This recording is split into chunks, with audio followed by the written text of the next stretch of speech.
So this is how you import 3D objects in After Effects. Let's get it. So the first thing you're gonna need to do is go to a site called sketchfab.com. I'll leave it in the description. And when you're here, press the search bar over here and make sure you have downloadable ticked. Otherwise it's not gonna work. Then we can just search whatever we need. I guess I can just search for a clock right here. And then it gives you a bunch of different search results. And the ones that have this yellow thing on the left corner, those are like premium ones that you have to pay for. But the other ones that don't, like this for example, these are all free to use. And let's see, I think this one is pretty cool. It's pretty nice looking, I think.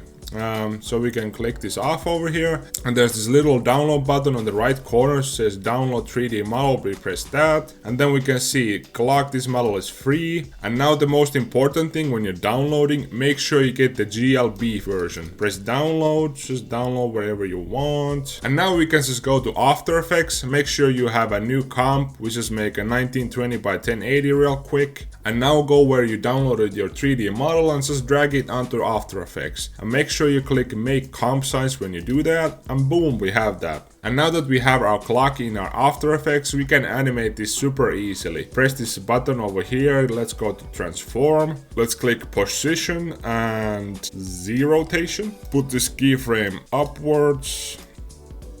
Make it come from down, easy ease this. Okay. Then make some Z rotation and easy ease that as well. Press F9 to do that.